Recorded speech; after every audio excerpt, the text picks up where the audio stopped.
Welcome to Pirate Money Radio with your host, Kevin Freeman, helping you unpack the economic headlines and providing real money solutions. Yeah, economic headlines. It's summertime. It's hot. It's August. And we're actually going to be taking a different turn with Pirate Money Radio this Saturday. Some of my favorite memories from summer, both as a kid growing up and later with my kids, escaping the heat and getting into an air-conditioned theater on a Saturday afternoon. Yes, going to the movies. And the studios always seem to put out their big blockbusters in the summer, and this summer is no different. We've got big name movies out: Superman, F1, Mission Impossible, Fantastic Four, Naked Gun, Lilo and Stitch, How to Train Your Dragon, Smurfs, Jurassic World Rebirth. We're going to talk about some of those recent releases and just the whole notion of going to the movies with your family as a general idea, and then what it says about us as a culture and society. And joining me to do that is the co-host of Pirate Money Radio, my dear friend, the voice, Mr. Mike Carter. Well, it's good to be. I saw the notes, Kevin, and I was a little bit like, how's Kevin going to work movies in with pirate money? But you've done it masterfully. So excited to talk about the themes. You are, when you're not a host of Economic War Room or Pirate Money Radio, you are meant to be at least on the screen somewhere, because I think you've memorized every script, every movie I've seen, every analogy we have in business. Like, well, that's kind of like this part in this movie here. Or this is like Seinfeld, episode number 3335 or whatever that is. So anyhow, this was made for you, and I know we're going to have a lot of fun with it. We are going to have fun. I mean, I have so many memories of movies growing up, and a couple of them stand out. One of them, the first movie I ever remember attending was called The Great Race. And it starred Tony Curtis, Jack Lemmon, Natalie Wood, and Peter Falk. And I remember going to that with my family. It's a comedy. It was a slapstick comedy directed by Blake Edwards. So, Blake Edwards did the Pink Panther, lots of slapstick in it. I was probably 4 years old when it came out, and somehow I remember that. But maybe because it's a huge Freeman family argument that lasted till my parents died, both of them.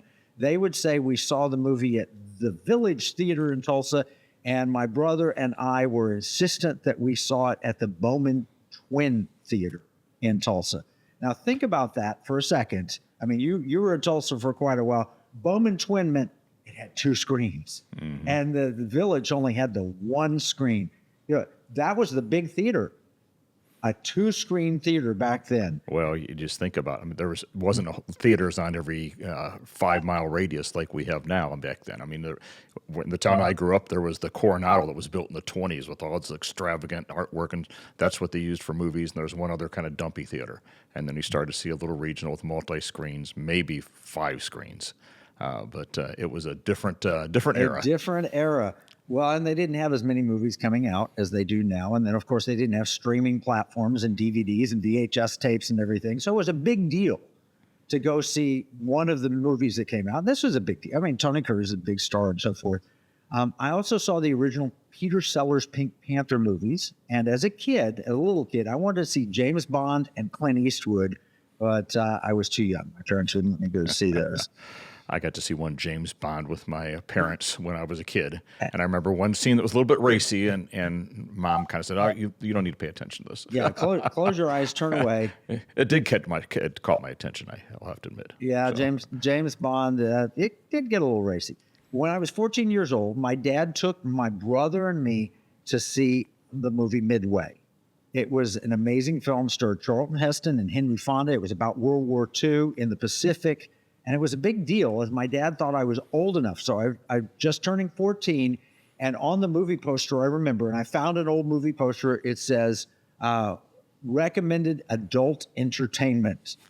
Now, the term Say adult that again, entertainment. There, I see the poster on the screen there. Yeah, it doesn't. It literally does. It's at the top corner, recommended adult entertainment above Midway. That does not mean the same thing, I don't think. I'm certain. I've seen that movie many times since I bought the movie. I have it on my Apple TV, so I can watch it whenever I want. And there's a new movie they made Midway, same story, but it's an amazing movie. Let's go back to that. It's kind of sad, though, because they've rebranded adult entertainment. That's what adult entertainment should have been.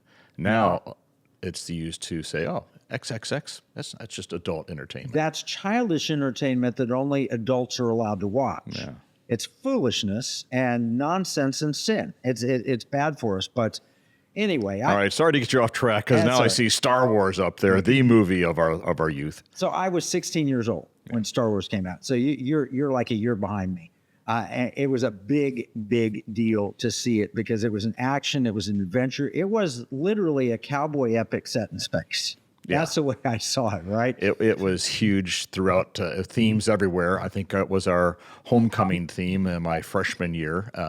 And I remember I was in the band playing the trumpet as we were playing the Star Wars theme songs and all that stuff. So yeah, no, it's cool. What are your childhood? What movies do you remember seeing as a kid? Obviously Star Wars, some Herbie movies, some of those kind of Herbie, things. yes, the Love Bug. I kind of that caught my attention.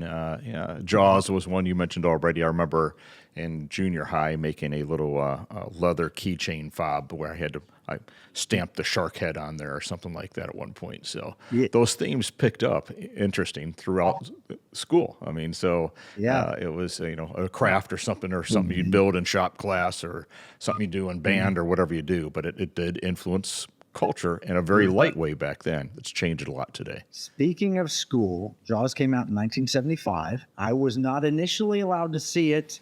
I eventually talked my parents into it.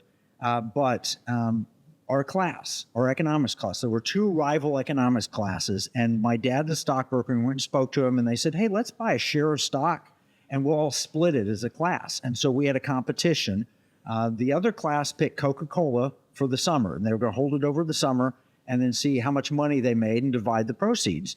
And our class, we picked Universal Studios, was owned by MCA, so we bought MCA, and Jaws, the movie, came out as the first $100 million blockbuster, which is huge because I think tickets were $2 or something then. It would be what, like a $1 billion movie today? Oh, it'd be inflation huge. adjusted. Yeah, inflation adjusted, maybe even more than that. It was huge, and that was a big deal.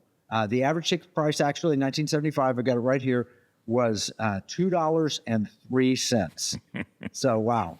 I remember going back in the 90s, though. Remember they used to have the dollar theaters? There used to be a little town when I lived in Minnesota. There's always a dollar theater. We could see a good movie and get popcorn.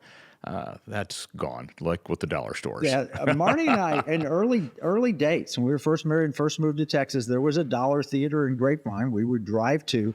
We'd stop at the Quick Trip on the way that was brand new, and we had refill cups that were free because when they opened a new Quick Trip, they gave us a free refill cup that was good for a year, and we picked up a $1 hot dog. And so we were so proud of ourselves, we get $1 popcorn, so we literally spent $3 a piece for the day. It was $6, and that's not that high. It's 25 years ago. You bought your drinks at Quick Trip before you got to the movie theater. We did. No wonder no more dollar theaters. You took all their profit out. I guess we did buy their popcorn. They let us in with the Quick Trip cup. Wow. Or maybe we drank it on the way over there and then left it in the car. I don't remember what. But looking at movie ticket prices throughout the years, in 1948, the average ticket price was 36 cents for a movie. By the 1990s, the average ticket price was less than $5. In 2004, it was $6.21. In 2019, it was $9.16. By 2022, just 3 years ago, it was $10.53. And I just pulled up cabletv.com. Of course, cable TV is pointing out how expensive it is to go to movies. So you'll stay home and watch your cable. They pointed out in Texas, $16.68 is the average movie price. And it varies quite a bit. It's almost $20 in California. It's about $14 in Oklahoma. But an average across all the states is a little over $16. Well, I'm sure that's because of the great creative writing and intellectual stimulation they're including in movies today. Oh, yeah, that's right. Because it's so creative. I gave you that list, and we'll talk about this soon. But I gave you that list. They're all remakes. Jurassic World, Jurassic Park, Fantastic Four, which has been made before. Lilo and Stitch, they made that before. How to Train Your Dragon. I mean, watch that with my kids. So it's all remakes. So anyway, we'll be talking about the monetary aspect of movies. We'll be talking about the cultural aspect of movies, the impact on society, and all that. We've got a lot to talk about. We're Pirate Money Radio at the movies. And we'll be right back right after this break. Here's a $10 bill. It's got the picture of Alexander Hamilton on the front of it. You know, it's kind of sad. When I was 10 years old, everything that I could buy for $1 now costs about $10. That's the cost of inflation. It's just paper. It's not backed by anything. You can't exchange it for gold and silver. You used to, but you can't do that anymore. And that's unfortunate. You know, pirates wouldn't accept this. Pirates, they wanted gold and silver. Patriots, the founders of this nation, also wanted gold and silver coin. In fact, they put a provision in the Constitution, 17 words, that said states could only make gold and silver coins tender within the states. That's why I wrote this new book, Pirate Money, Discovering the Founders' Hidden Plan for Economic Justice and Defeating the Great Reset. It will explain exactly the history of money and exactly why gold and silver coins can be made modern with new technology and a useful monetary system. PirateMoneyBook.com. I'm outside Babe's, which I'm told is the quintessential chicken restaurant here in Roanoke, Texas. Let's go and see if we can buy the food in here, chicken with gold. This is gonna be the fried chicken. This is unbelievable. How am I going to fit all this in? I seriously actually don't know how to begin with this. This is so overwhelming. Do you think I can pay with gold? I don't know. You may have to ask the cashier. I don't handle it. Can I pay with gold? But actually, you said I could pay with this? Okay, I'm gonna pay with this, but I'm gonna pay with gold. So look at the price of gold going up. That's pretty cool, yeah? Right, this is Babes, yeah? How much gold did I pay? Gold, how many grams? 0.26. 0.26, quarter of a gram of gold. How about that? That's pretty cool. That's pretty cool, yeah. Success! All with gold, paid with glint.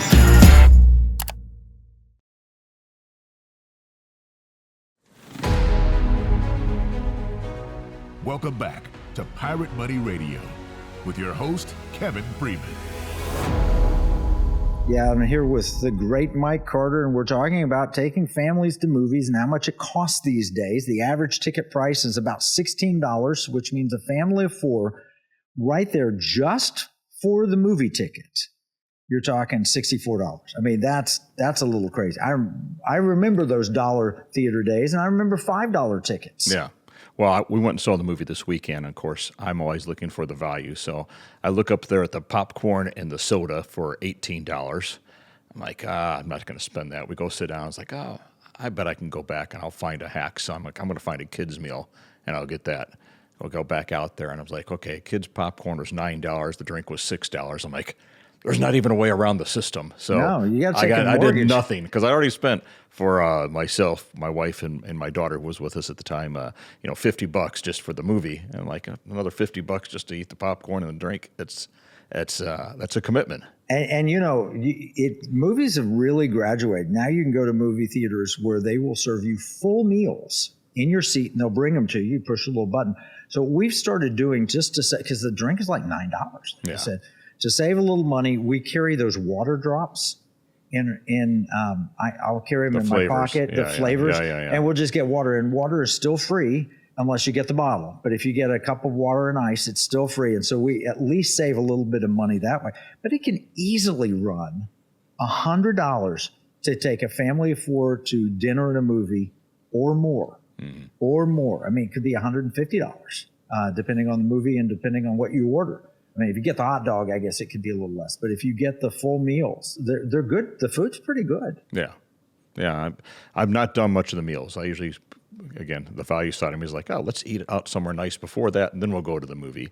But taking that whole experience where they're adding all those little revenue centers, something to do. And if you had the great movie, I mean, what a great thing if you had great stories, great movies to see again. You want to get out of the house. You want to do something kind of different.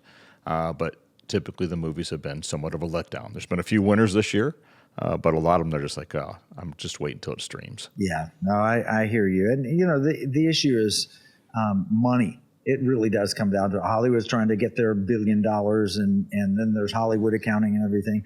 But speaking of money, there are only three things you can do with your money. You can give it, you can spend it, or you can invest it.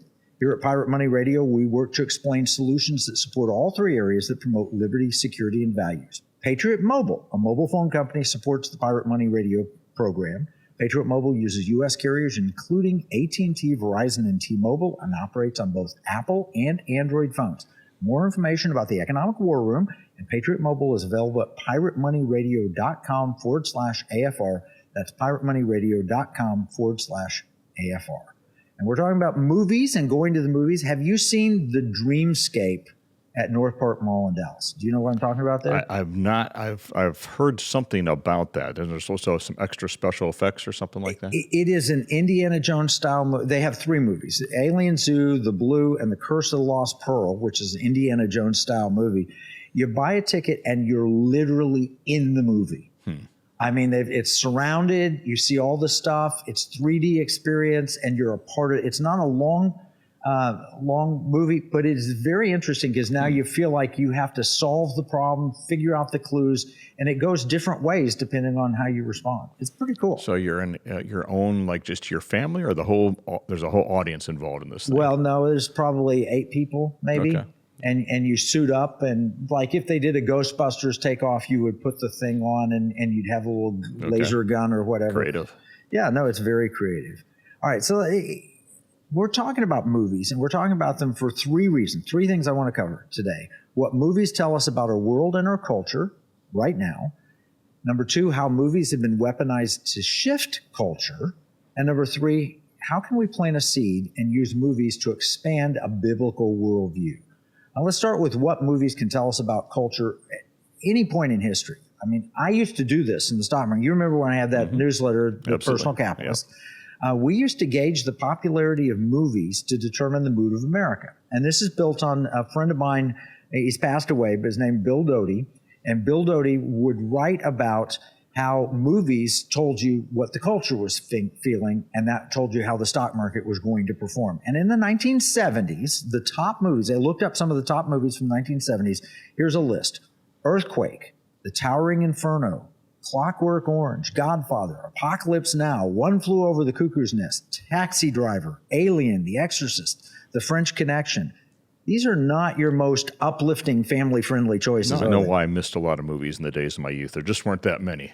Yeah, the movies, well, there were a few like the Herbie Love Bug and all that, but the big top... I was from Chicago. Blues Brothers. Remember that one? I saw that again. I'm like, oh, man, the production value was so low. It was, but that came out in the 80s. We'll get to the 80s, but in the 70s, this is Earthquake, is a disaster film. Towering Inferno, A Building on Fire, Clockwork Orange, Godfather. These are all war and crime and insanity, and aliens that eat you out from the inside, and it's just terrible.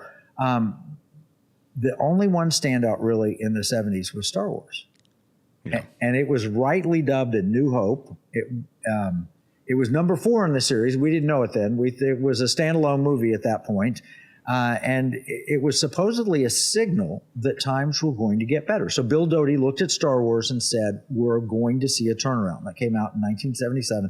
And in 1980, Reagan became the New Hope. He was exactly that. And guess what? He was a Hollywood actor. Yeah.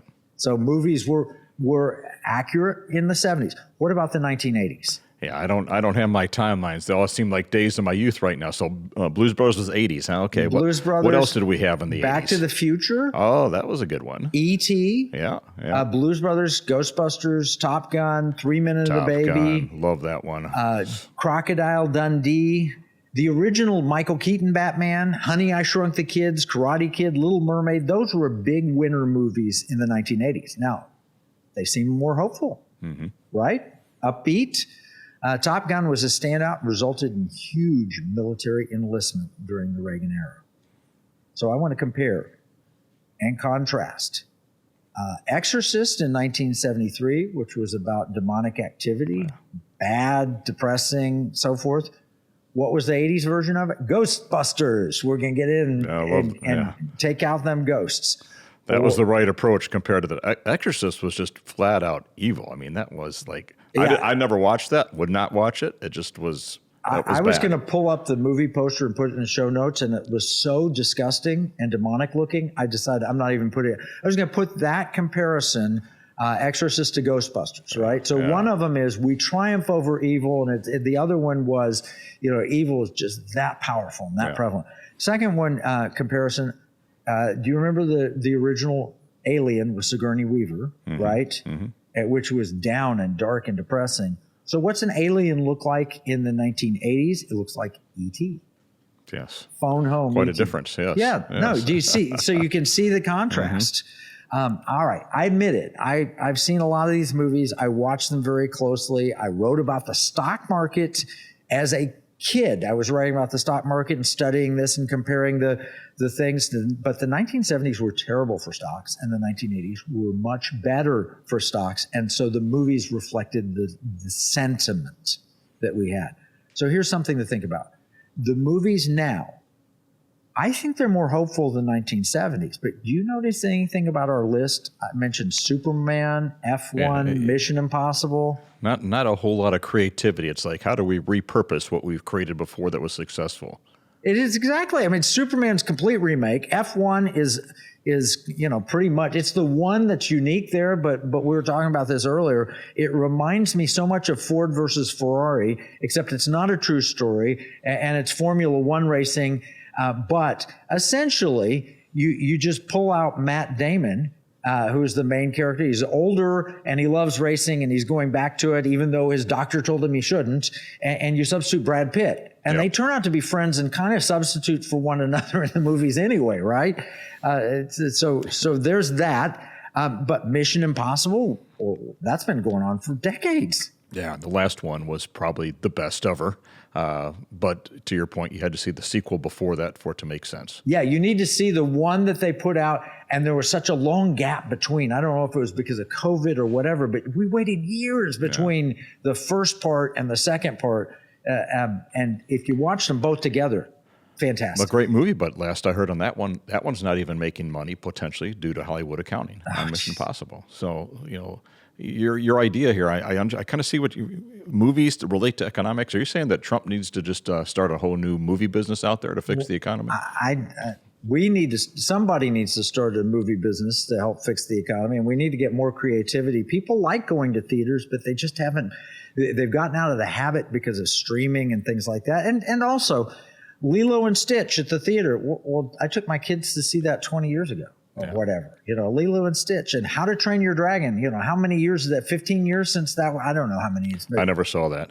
So Smurfs, Jurassic World Rebirth. I mean, how many Jurassic Worlds? Transformers 17. They are all remakes and no genuine creativity. But the good news is, all those that are out now have a upbeat, hopeful message. So maybe economically we've got some good things ahead still then, if we go back to the hypothesis of the 1980s. Yeah, well, my favorite movie that's out now, and I know you saw it and I want to get your take on it, was Fantastic Four. It's a comic book movie. It's got a retro look. It's family friendly. You just saw it. What did you think? I thought it was fantastic. Fantastic, okay. I asked my wife and my daughter, hey, well, let's go see a movie this weekend. I hear this is a good movie. I did not seen like the last Captain America. I actually saw that on the plane. I was bored watching it. I'm like, this isn't even worth my time, which is disappointing for what was one of my favorite movies out there. But I was like, okay, we need to go see this movie. It sounds like it's really good. And my wife's like, well, you better reserve tickets ahead of time. I looked on there. I was like, the 6 o'clock, 7 o'clock, 8:15, 9 o'clock, 9:30, all of them wide open. Nobody was there. And so I'm like, what's going on? Is it the wrong time of this? It's a Friday night. How can this be happening? I saw the movie, though, blown away. I mean, the values, what I remembered, great special effects, great story, great messaging in there in terms of pro-life in this baby, saving the baby, right? And hopeful, but it was empty. And maybe we could talk about what happened and there it was after teamwork, the break. It was family, it was supporting one another. And I even looked on movieguide.org to get a review. Language, it says light, it says violence, it says moderate, but no sex, no nudity. Very clean movie, very family friendly. So movieguide.org gives it a real high positive entertainment quality, 4 stars. That's a rare thing. You get 4 stars, and it's something you can take your family to see. I really liked it. Hopeful worldview. All right, we're going to cover more of this at the movies when we come right back after this break. In uncertain times, finding stability in the economy can feel challenging. But what if you could navigate economic volatility while honoring your biblical values? At Timothy Plan, they believe this balance is possible. Timothy Plan filters its volatility-weighted ETFs and family of mutual funds through a biblical pro-life and pro-family lens, so you can see competitive returns and moral responsibility, helping you to weather the economic storms. With Timothy Plan, align your investments with your values while adapting to our ever-changing culture. Since 1994, Timothy Plan has been recognized leader in biblically responsible investing. Timothy Plan, your bridge between faith, finances, and the future. Visit timothyplan.com or call 1-800-TIM-PLAN or 1-800-846-7526. Investing includes risk, including possible loss of principal. Before investing, carefully consider a fund's investment objectives, risks, charges, and expenses contained in the prospectus available at timothyplan.com. Gold holds its value far better than the US dollar. Let's see what happens when I go in this sweet shop and pay with gold. Can I pay with gold? I mean, you can wait, find out how much it costs. Do you know what? Basically, do you know why I'm even using gold? I do not. It holds its value over time, but it's a bit difficult to spend, isn't it? Do you take this? Yes. That's MasterCard. Yeah, but this is. I'm actually going to pay with gold, believe it or not. Using this. That's my MasterCard, and it's linked to my gold wallet. So let's just watch that. Authorizing. Yeah, add a tip. Thank you. So this is your store? Yes, sir. And how much gold did I pay? 0.2243 grams. Yeah, success. Bought with gold, paid with glimpse.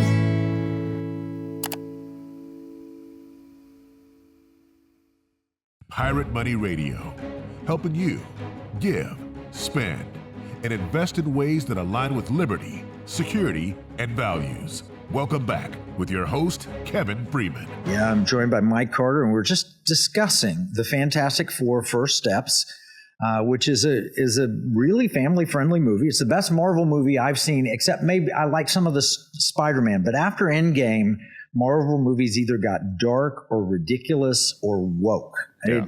I've not, and I'm a big Marvel. Which I think is what's the only explanation I can think of for why this theater was empty is the expectations have been so low. It's like, well, maybe it's a good movie, but I don't have to see it. I'm just going to wait and see it at home, or I'm going to stream it later on because I don't want to be disappointed again. I'm going to spend $100 and see something that I wish I really didn't spend the $100 on. Well, if they would keep making good movies, like I remember when Captain America, the first Avenger, came out, and I mean the worldview on that was incredible. It was about self-sacrifice. It was about patriotic and supportive. Or the first Wonder Woman that came out, my daughters loved that, but then they slowly went downhill in the next sequels. Yeah, no, they have taken the first Wonder Woman was really good, patriotic also, just like you're exactly right. All right, so we're Pirate Money Radio. I suppose we ought to mention the Pirates movies, Pirates of the Caribbean that Disney made, because we are Pirate Money Radio. Do you remember what the ticket prices we shared about earlier? Do you remember that?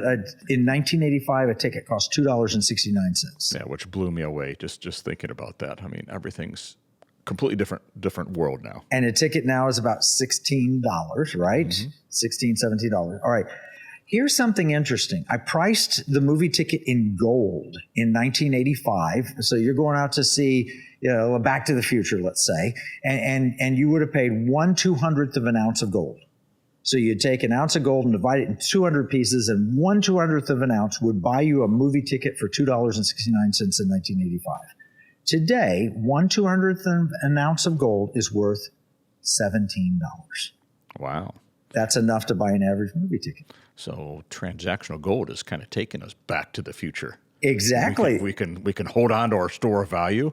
Unlike some other duplicitor, they needed to get the machine running again. We have gold as a store of value, and no matter where we're at in time, we've at least got a steady store of value. It is our flux capacitor. That's the word I was looking for. The flux capacitor. I'm getting a little worried. We're not getting to be like, what's with that Siskel and Ebert, the movie critic review guys? Yeah. Oh, not that, are we? No, we're more like the old dudes in the Muppets setting up in the All right. So we're talking about transactional gold and silver. We talk about it in the book Pirate Money.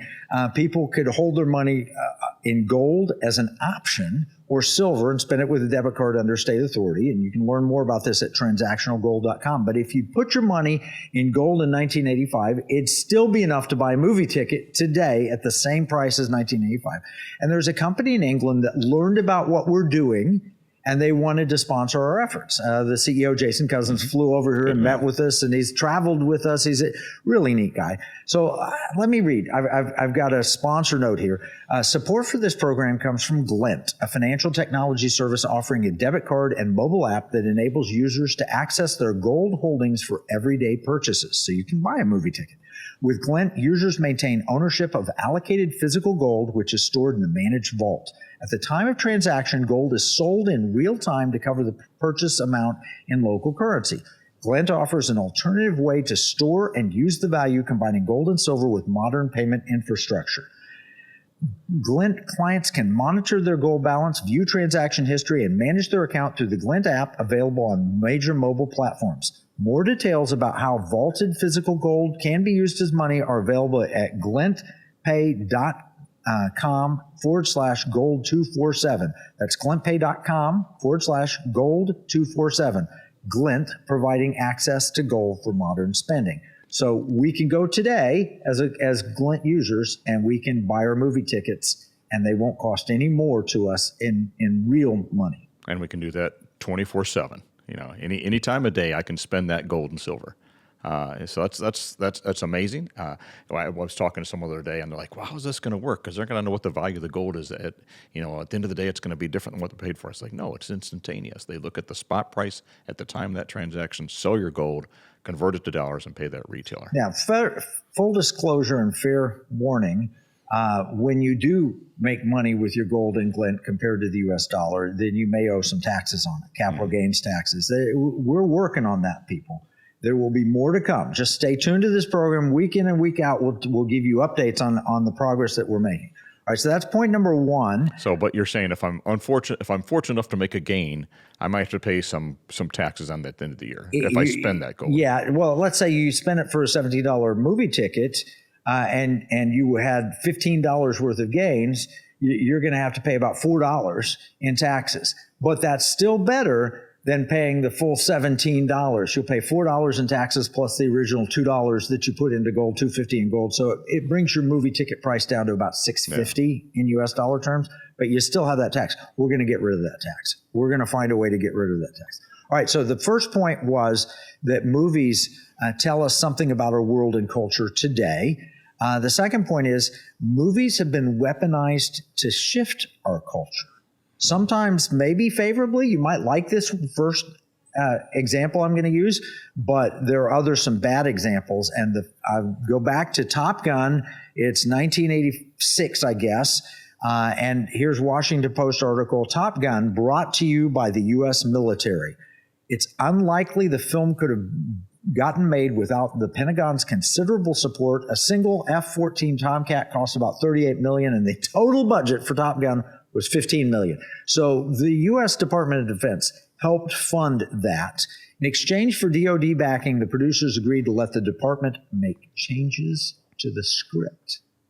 So they were using this to make America. Now it's under Reagan, and they're using this to make us more patriotic. And what did they want to achieve from that? They wanted people to sign up for the military. And they got that. They did.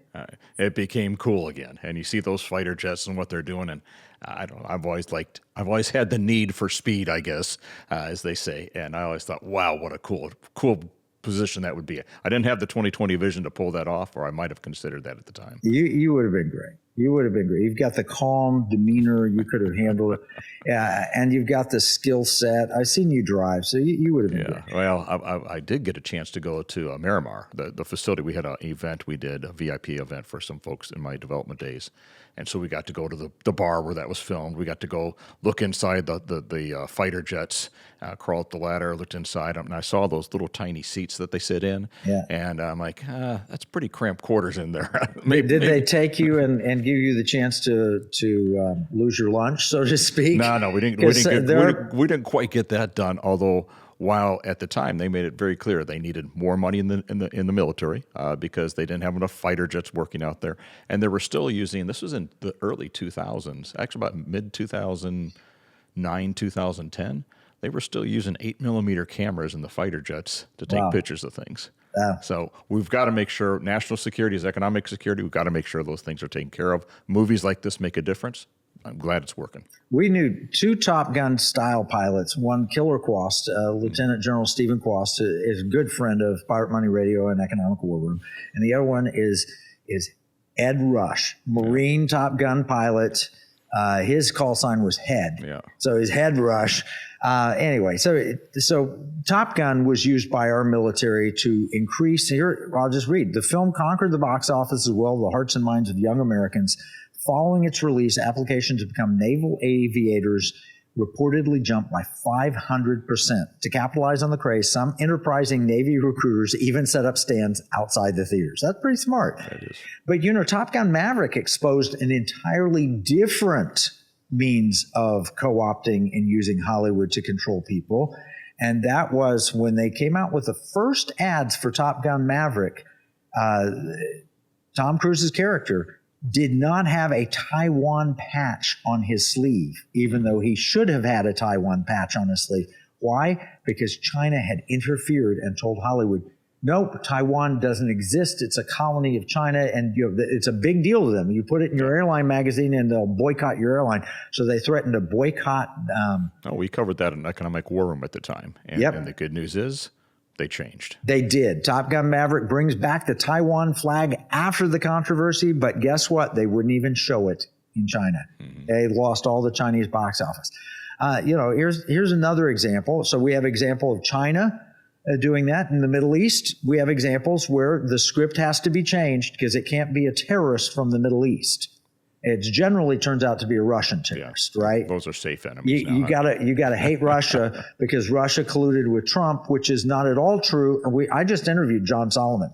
There is absolutely zero truth that they colluded. It was made up by Hillary Clinton, and FBI went along with it and all that. So you got to watch our Economic War Room show. Learn more at economicwarroom.com if you want to understand that. Because a lot of the regular traditional media channels aren't playing this up like, well, we were wrong. Our Pulitzers, take them back, please. That's not happening, is it? Yeah, Trump and Putin are not such great friends right now, and never were such great friends. But nevertheless, the Middle East interfered in Hollywood so that you could, Alibaba Films and all that. So you couldn't make any movie that made someone from the Middle East look like a terrorist. It has to be Russian now.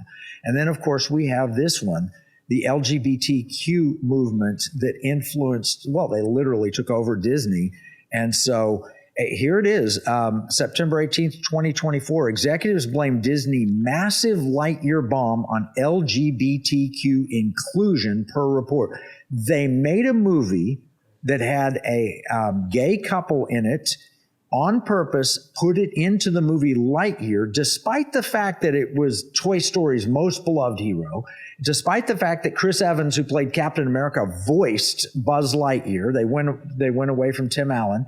And despite all of that, and it was a complete box office bomb so badly that it was banned in 14 Muslim countries. Yeah, and how can you be that ignorant in terms of what you're doing to your brand unless you're doing it intentionally? I mean, the only other one that I think has been that obvious was Bud Light with what they did with that brand. Well, now Jaguar. And Jaguar too, yeah. Jaguar, they purposed to make it woke. They thought that they controlled things and were going to make this woke. It was the Biden administration or whoever, the auto pin, shall we just call it the auto pin administration? And during that administration, they thought we can get away with it and we'll get the support. Disney went crazy woke. Good sign. Fantastic Four came out under Marvel, under Disney. So maybe things have turned just a little bit. But I'm telling you, when you're willing to make a movie to influence society, and we saw that. Yeah. Every TV show you can imagine had to have a gay character in it. Homosexuality is a part of society. It's a part of history. But it's a part of influencing society over getting a return or real family entertainment. Yeah, but why do they have to stick in my face and just literally take away Toy Story, which is what a grandparent wants to take his grandkids to see? Yeah. All right, we're going to talk about this. We're going to talk about where the movies have been and where they're going, but how can we use movies to expand a biblical worldview? Do they all have to be Christian movies with a baptism, or maybe some other alternative? We'll be right back. Throughout history, the spirit of patriotism has prevailed. The battles may have changed, but the values remain the same. Today, in 2024, we find ourselves at a pivotal moment where the call for unity, freedom, and a better future echoes louder than ever. For more than 10 years, Patriot Mobile has been committed to supporting the values that make our nation great. With affordable plans and reliable nationwide coverage, Patriot Mobile is not just a wireless service. It's a call to action for those who believe in the American dream. Because this year is not just any year, it's the most important year since our nation's founding. Choose a wireless carrier that shares your values. Choose Patriot Mobile.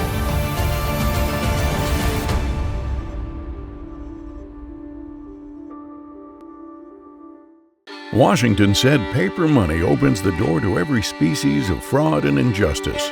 Jefferson said paper is poverty. Hamilton said to emit an unfunded paper as the sign of value ought not to continue a formal part of the Constitution. The founders hated paper money, so they put a pirate money clause in the Constitution for our state to use. Learn more at transactionalgold.com. Pirate Money Radio, helping you give, spend, and invest in ways that align with liberty, security, and values. Welcome back with your host, Kevin Freeman. Yes, and I'm talking with Mike Carter. We're at the movies, talking about movies that are out now and ones that have influenced society. How do we promote liberty, security, and values in motion pictures? How do we influence the culture? Can we bring out biblical worldviews, even if we don't only make overtly Christian films? I mean, I love The Passion and Facing the Giants when it came out. You know, I enjoyed that. The Kendrick brothers, it's all great. We're friends with Kevin and Sam Sorbo, think they're also great. But they made some movies that don't have to end in a baptism and a conversion every time. Sometimes you just tell human stories that don't destroy our values. If it's just teaching good principles, good moral values, good life lessons, all those are important. I was flipping through HBO the other day and turned on a movie, watched it, and there's a part there where, and I stopped watching it, but there's a part there where the person came in and the guy was swearing back and forth, and there's a little kid in the movie, and like, well, how many swear words do you know? Well, I know this word and this word, and they start going back, and so he started teaching them new swear words. I'm like, what is this? What's the purpose of this other than to just take down society, to take down that moral compass, the good values that many of us are trying to do with our families out there? It's there's a better way to do it. There's some great movies that are doing it, and I'm excited to see where this industry is moving towards. Well, I like entertainment that enlightens, that educates, that brings out truth and history, but also that uplifts the human soul. And overcoming challenges. And one example of that is our friend David Tice had this vision for telling the story of Soul Surfer. Brittany Hamilton, who lost her limb in a shark attack, but went back to surfing. And that has, Kevin Sorbo's in it and Dennis Quaid, two of my favorite actors. Helen Hunt's in that. I mean, it's a great story. It's not I have to go to church and we all accept Jesus movie, but it expands our horizons. Yeah. Good life lessons. It's the kind of thing you want to look at because, let's face it, life's tough sometimes. It's not always easy out there. But when you can see stories like this that you can relate to and say, listen, I can overcome this. Life's going to be different tomorrow. Might look bad now. Yeah, I lost my arm, but you know what? That's not the end of my life. I still got a lot of great things I can do here. Well, it's encouraging. Well, Nick Vujicic, who's another friend of Pirate Money Radio, and has been in our studio multiple times. Nick, who was born without arms or legs, and he's got films out about him, and he's starred in things. It's uplifting. And there's some good films out there that are really powerful films, like The Passion is a really powerful film. And The Chosen were really good. And the David series. Schindler's List. And God's Not Dead. Yeah. And Mark Wahlberg and Mel Gibson, they're making some good films. Of course, there's a little language in them, and you know, but they're making very, very powerful, good films. That they're Catholic a little bit in theology, but you know, I admire them and enjoy them. And the quality's improving, and the storytelling is improving. But in the old days, the big blockbuster movie, and I remember when I met Charlton Heston. He was Moses in the Ten Commandments, and he was Ben-Hur, and both of them huge Hollywood blockbusters, and both of them straight down the line Judeo-Christian. Yeah, and I remember seeing that. I remember Mom taking me to that one big theater in town at the time, and we watched the movie. And there's literally this long enough movie. There's an intermission. Yep. So halfway through, they stopped and you stretched and maybe got some popcorn that didn't cost $18 at the time. Yep. And came back and watched the rest of the movie. There was an intermission in Patton. I just watched that recently, and there was an intermission in that. It's a long movie. The Great Race has an intermission. Yeah, they used to do that because they had to change the film reels. That's why they did it. But you got your stretch. But some other great films that teach us how to overcome difficulty, also how to sacrifice for others, how that, you know, things may look bad, but if you trust God and you do the right thing, they can turn out all right, not always. Darkest Hour, one of my favorite movies of all time about Winston Churchill. You know, here they face the whole Dunkirk, and I won't tell the Dunkirk story here, but I love it. Captain America, we mentioned earlier, the first Avenger. You mentioned Schindler's List, Braveheart, you know, freedom. Yes. Yeah. The Patriot, which is another Mel Gibson founding of America. Bonhoeffer. That's one I saw not long ago. We had Eric Metaxas on the show, and he told us that movie's coming out. And he said, look, I'm not the driving force behind it, but I love it. I love the story. He kind of brought Bonhoeffer to the public consciousness when he wrote that book. Bonhoeffer is a great story, true story. It's a Christian story, but it's telling truth. And it challenges you to say, all right, if I were him, would I have been brave enough to take that lead? I don't know. I hope so. Yeah. I pray that I would have been. I hope I don't get tested that way, though. Hidden Figures. Did you see that one? What is that one? I don't remember Hidden that. Figures is NASA. Before they had computers, they were human computers. Yes. And they were African-American women who were doing all the math, and they couldn't even use the same bathrooms, but they literally made the space mission possible, calculating things. The Blind Side, which tells a great story, and remembering the Titans, and other, there's a couple of sports movies. Here's one of my family favorites, Secondhand Lions, which is family story. It's truth. It's swashbuckling fun. It really, have you seen that one? I missed that one. No, I'll have to check it out. Get that one and get your family and watch Secondhand Lions. The Rookie, you seen that? Dennis Quaid. The Rookie, I have seen that, yes. Is about a guy who goes back, pursues his dream. Chronicles of Narnia, of course, based on C.S. Lewis' amazing books. Lord of the Rings by Tolkien. The Alamo. I love that one in Texas. And really, I have a heart's desire to learn to play the violin, because there's a violin scene there with Davy Crockett that I want to be able to play that song someday. Behind Enemy Lines. You know that story? Behind Enemy Lines. Refresh my memory, because I don't memorize movies like you. Scott O'Grady? Yes. It is a story of a pilot, another pilot that we know that's a friend of this, that gets caught behind enemy lines, and he makes his way out. You surely know this one. It's a Wonderful Life. Oh, yes. Jimmy Stewart, yes. A National Treasure.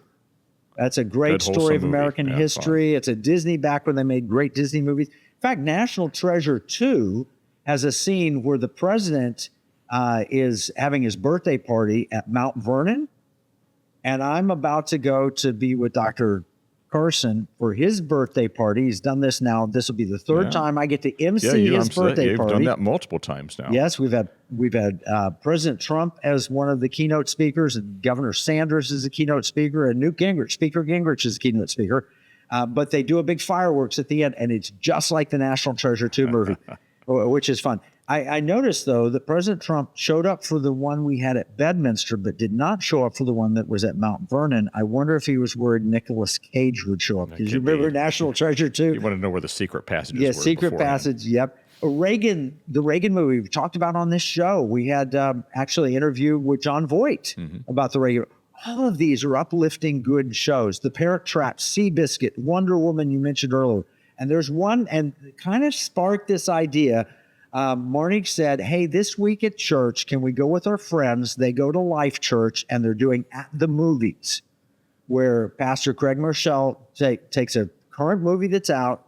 Craig Marshall talks about the uplifting passages and ties it to Scripture and sees what we can learn from that movie. And this year, he covered, at least this week, the movie One Life. It's based on a true story. It's genuinely inspiring. You can learn more at onelife.movie, and it starred Academy Award winner Anthony Hopkins. Have you seen this movie? I saw the trailer, and it was one of those, just watching the trailer, I started to get a little teary-eyed just seeing that. So this is one where, much like Schindler's List, what if I could have done more? Yep.